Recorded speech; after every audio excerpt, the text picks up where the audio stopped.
ഇന്ന് ഞങ്ങളുടെ പള്ളിയിൽ വിശുദ്ധ ഔസേപ്പ് പിതാവിൻ്റെ പെരുന്നാളാണ്. എല്ലാ വർഷവും പള്ളിയിൽ നേർച്ച സദ്യയും ഉണ്ടാവാറുണ്ട്. ഞങ്ങൾ 3 പേരും നേരെ അങ്ങനെ പള്ളി ഹോളിലെത്തി.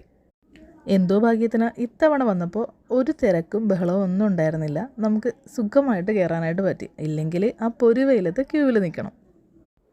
മിക്ക വർഷങ്ങളിലും മാർച്ച് 19 കണ്ണമാലി പള്ളി പെരുന്നാൾ കഴിഞ്ഞതിന് ശേഷം വരുന്ന ഞായറാഴ്ചയാണ് ഞങ്ങളുടെ പള്ളിയിൽ പെരുന്നാൾ നടത്തുന്നത്.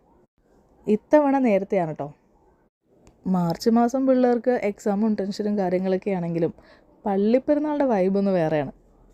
നേർച്ച സദ്യയ്ക്ക് നല്ല ചൂട് ചോറും അവിയലും കൂട്ടുകറിയും നല്ല ഇഞ്ചിക്കറിയും മാങ്ങാച്ചാറും പിന്നെ പായസവും.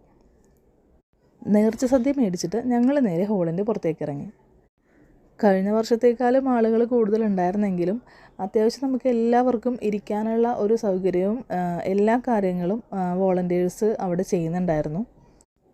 അങ്ങനെ പള്ളിയുടെ സൈഡിലുള്ള ഒരു മരത്തിൻ്റെ ചുവട്ടിലിരുന്ന് സദ്യയൊക്കെ കഴിച്ചിട്ട് ഞങ്ങൾ നേരെ പള്ളിയിലോട്ട് കയറി.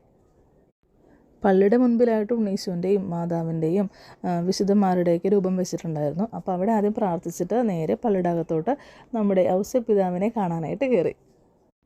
അത്യാവശ്യം നല്ല തിരക്കുണ്ടായിരുന്നു കേട്ടോ. അങ്ങനെ ഔസേപ്പ് പിതാവിനോട് പ്രാർത്ഥിച്ചിട്ട് കുറച്ച് സമയം ഞങ്ങൾ പള്ളിയിലിരുന്നു. പള്ളിയൊക്കെ നല്ല അടിപൊളിയായിട്ട് അലങ്കരിച്ചിട്ടുണ്ടായിരുന്നു കേട്ടോ. അതിൻ്റെ ലൈറ്റും കാര്യങ്ങളൊക്കെ ഞാൻ അടുത്ത പാർട്ടിൽ അപ്ലോഡ് ചെയ്യാം. കുറച്ച് സമയം അങ്ങനെ പള്ളിയിലിരുന്നിട്ട് ഒന്നും കൂടി ഔസേപ്പ് പിതാവിനെയും കണ്ട് ഞങ്ങൾ നേരെ പുറത്തേക്ക് ഇറങ്ങി. പുറത്ത് നല്ല ചൂടായതുകൊണ്ടേ ചേട്ടന്മാരുടെ വക നല്ല തണുത്ത അടിപൊളി മോരും വെള്ളം ഉണ്ടായിരുന്നു കേട്ടോ. അങ്ങനെ ഓരോ ഗ്ലാസ് മോരും വെള്ളവും കുടിച്ചിട്ട് നേരെ നമ്മുടെ പള്ളി ഗ്രൗണ്ടിൽ ഉള്ള കടകളിലേക്കാണ് പോയത്. പള്ളിപ്പെരുന്നാളാണെങ്കിലും ഉത്സവമാണെങ്കിലും ആ പോപ്കോണിൻ്റെ മണവും പൊരിയും നുറുക്കും കളർ മിഠായിയൊക്കെ ആയിട്ടുള്ള കടയും അതൊക്കെ ഒരു പ്രത്യേക ഫീലാണല്ലേ. പുറത്ത് നല്ല വെയിലും അത്യാവശ്യം നല്ല പൊടിയുണ്ട്. എത്രയൊക്കെ വലുതായെന്ന് പറഞ്ഞാലും ഇങ്ങനെയുള്ള കടകൾ കാണുമ്പോൾ നമ്മളും അറിയാതെ ആ പഴയ കുട്ടിക്കാലത്തിലേക്ക് പോകും. ഇപ്പോൾ കുട്ടികൾ മൊബൈലിലും ഫോണിലും ഗെയിമിലൊക്കെ ആണെങ്കിലും പണ്ട് ഇതൊക്കെ ആയിരുന്നല്ലോ നമ്മുടെ ഗെയിംസ്. പെൺകുട്ടികളാണെങ്കിൽ ഇവിടെയും ആയിരിക്കും.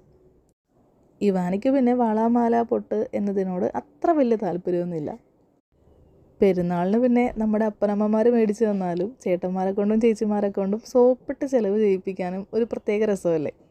അതാണ് ഈ കാണുന്നത്. അങ്ങനെ ഞങ്ങൾ തിരികെ വീട്ടിലെത്തി. ഈ കാണുന്ന ഓർഗനൈസർ ഇതിന് 250 രൂപയാണ് ആയത്. പിന്നെ ഈ പാണ്ടയുടെ സ്റ്റിക്കർ കിട്ടിക്കഴിഞ്ഞാൽ പിന്നെ ഇവാനിക്ക് വേറെ ഒന്നും വേണ്ടല്ലോ. പിന്നെ ഈ കാണുന്ന പാണ്ടനെ ഞാൻ മേടിച്ചതാണ്ടോ. ഇത് ലൈറ്റ് കത്തും, നല്ല ഭംഗിയാണ് ഇരുട്ടത്ത് കാണാനായിട്ട്, നല്ല ക്യൂട്ടാണ്. അതേപോലെ തന്നെ പിന്നെ ഒരു ക്യാമറയുടെ ഒരു കീ ചെയിനും വാങ്ങിയിട്ടുണ്ടായിരുന്നു.